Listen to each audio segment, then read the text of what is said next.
Bem-vindos ao canal Daniel Filho nesse domingo especial. Hoje é Páscoa, feliz Páscoa. Espero que você esteja ao lado das pessoas que você ama, gozando de perfeita saúde, ok? Já deixe teu positivo, comente muito, porque na minha opinião é por meio dos comentários que a gente consegue se comunicar, trocar uma ideia, concordando, discordando, não importa. O importante é que a gente possa interagir. Pessoal, eu acredito que só vale a pena ter um canal de comunicação com as pessoas se a gente utiliza esse canal para alertar as pessoas, se a gente utiliza esse canal para se posicionar diante das coisas absurdas que a gente vê e que a gente ouve. Essa semana eu tive a oportunidade de estar lá no Paraná. Fui fazer as minhas tatuagens, né? Como vocês sabem, foi uma longa lista, foi uma longa espera de quase 2 anos para ser encaixado por esse profissional. Foi um longo processo também a escolha das figuras, etc. E eu tive a oportunidade de encontrar um amigo chamado Jaci, um amigo que me recebeu lá no interior do Paraná, assim que eu comecei a lecionar numa escola de bairro, numa escola de vila, por meio de um concurso que eu havia feito. Esse Jaci, assim como muitos dos meus amigos, é, é cristão até hoje. À época, ele tinha 18 anos e eu tinha 28 anos. Isso há 16 anos atrás. Olha que coisa curiosa, ele tinha 18, eu tinha 28. Agora eu tenho 44, ele tem 34. À época, ele me introduziu, digamos assim, nesse meio evangélico pentecostal. Ele me explicou como as coisas funcionavam, me explicou quais eram as suas expectativas de vida e falava um pouquinho a respeito das suas dores. Lembrando, eu pedi autorização a esse amigo Jaci para dividir com vocês a história de vida dele. Esse meu amigo, à época, ele era órfão de pai, havia perdido seu pai há pouco tempo e acompanhava sua mãe, uma senhora já idosa à época,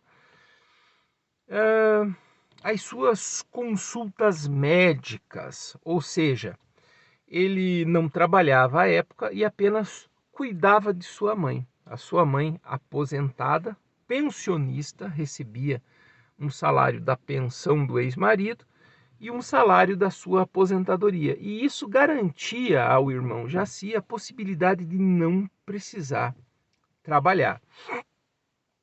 Um dos sonhos do irmão Jaci era me presentear com um terno, para que um dia eu pudesse acompanhá-lo à sua igreja, à sua congregação, trajado da maneira correta, na opinião do irmão Jaci. Isso ele tinha 18, 20 anos à época, e nós tivemos uma longa amizade que atravessou essa década que passou, mais de uma década e meia de amizade.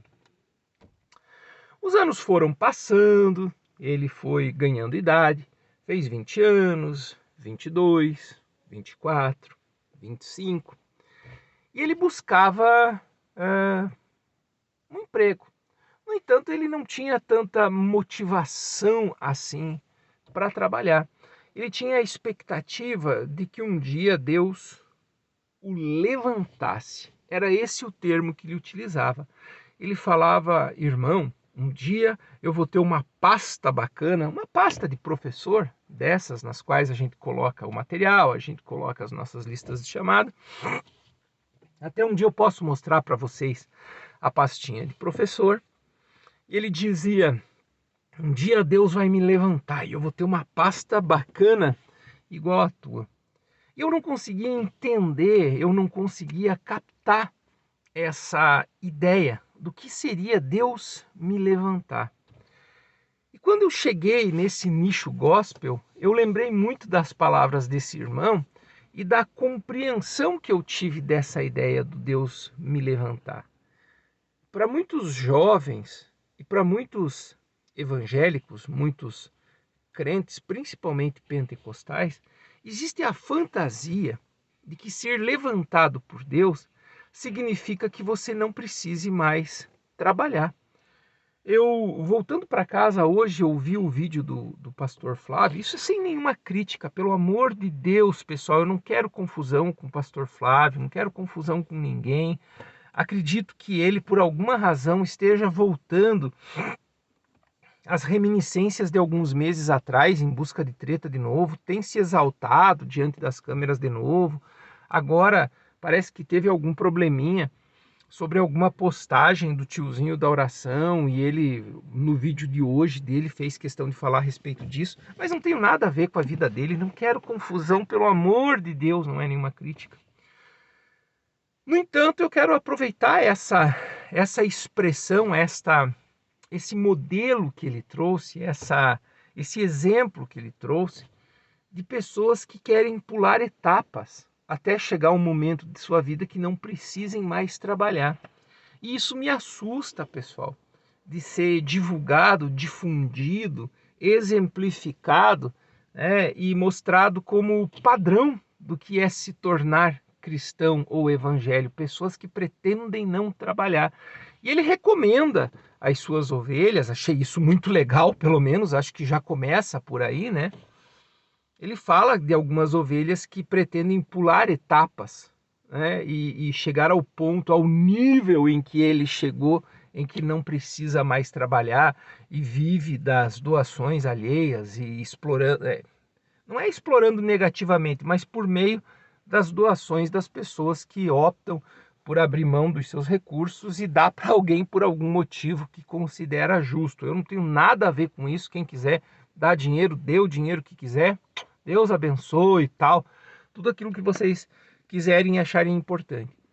E eu demorei muito tempo para entender as falas de Jaci, né? Quando ele dizia que Deus iria levantá-lo, que Deus iria levantá-lo, que Deus iria levantá-lo. E demorei para entender quando ele falava a respeito disso, porque o fim desta frase almejava, a expectativa que ele tinha é de que em algum momento ele poderia viver daquilo que ele chama da obra, né? Ah, importante, pessoal, Jaci é um nome fictício, ok? Eu escolhi a história dele para contar, mas se você for procurar algum irmão Jaci, você provavelmente não vai encontrar. É uma forma de preservar, é uma forma que no meio acadêmico a gente utiliza de preservar as pessoas. A gente escolhe pseudônimos para contar as histórias. E eu entendi lá atrás, muitos anos, né? Dos 18 aos quase 30 anos de idade, ele esperou por muito tempo, né, a possibilidade de viver da obra. E ele não vive da obra. Infelizmente, né, aquela mãezinha já partiu e hoje ele conta com o apoio dos irmãos de carne, de sangue, né, para viver. Infelizmente não casou até o momento, tal e coisa, e vive das doações e da compaixão da sua própria família. Eu sou muito sincero com vocês, pessoal, eu me preocupo muito em ver não apenas um jovem, mas centenas de jovens nos meios evangélicos que têm essa mesma expectativa, né? Assim como alguns têm a expectativa de se tornarem jogadores de futebol de sucesso, como na minha época alguns sonhavam em se tornar cantores sertanejos, como alguns anos anteriores ainda algumas pessoas tinham a expectativa de se tornar artistas de novela. Com a expansão das igrejas evangélicas no meio brasileiro, algumas populações têm sim essa expectativa, inclusive já colocam os seus filhos muito jovens já nas congregações para aprenderem a pregar, já vestem como pregadores mirins. Acho isso muito legal, tal, mas a expectativa afinal qual é? É viver do orçamento alheio, né? É criar meios e se apropriar dos recursos de outras pessoas. Eu não acredito que na vida cristã ou na vida de quem quer que seja, o trabalho seja o meio termo, seja um meio de campo entre uma situação e outra até que Deus te levante e você possa viver da exploração da fé alheia. Não. Eu acredito que o trabalho seja algo que dignifique as pessoas. O trabalho é algo que coloca rotina na vida das pessoas, traz organização para a vida das pessoas. Não importa quanto você ganha, o importante é que quando você trabalha, quando você cumpre um horário, não importa se como patrão ou se como empregado, não importa. Você está em relação com as pessoas, você está se relacionando com as pessoas, você está conhecendo gente diferente, você está aprendendo muita coisa, né? Você está aprendendo, você está convivendo, você está tendo a oportunidade de ver que muitas vezes as fantasias que você cria na tua cabeça em relação a tipos de pessoas diferentes são grandes mentiras. Você tem a oportunidade, por meio do trabalho, de desmentir determinados conceitos que você aprendeu, preconceitos que você formou por meio da tua vida e da tua história e construir os teus próprios conceitos, construir as tuas próprias percepções a respeito da vida e o mais importante, aprender e se tornar uma pessoa melhor.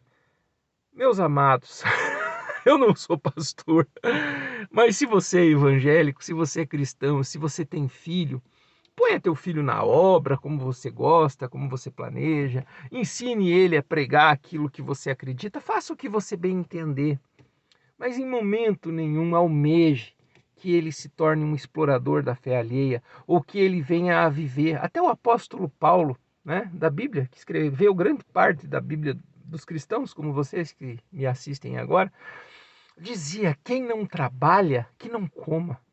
Paulo era fabricante de tendas, se eu não me engano. E essa ação e esse trabalho acompanhou a vida apostólica de Paulo. Vocês sabem disso. Acompanhou. Ele fabricava as suas tendas para poder sobreviver. Ele era um trabalhador, ele trabalhava nas coisas seculares paralelamente. Ele não vivia exclusivamente da doação nem da boa vontade de ninguém. O fim das coisas não deve. A ideia é que o sucesso não seja necessariamente viver da exploração de ninguém, mas viver do nosso próprio trabalho. Trabalho dignifica, trabalho faz as pessoas se tornarem muito melhores. E por favor, meus amigos, e por favor, pessoas que não gostam de mim, esse vídeo não é uma crítica. Esse vídeo é um ponto de vista e que eu tenho certeza que, se for ouvido, mesmo por quem discorda, pode ser que você economize dores e sofrimento às pessoas, dor e sofrimento às pessoas que você ama, ok? Um grande abraço a todos, um domingo lindo, maravilhoso e uma semana de muito trabalho, ok? Até a próxima.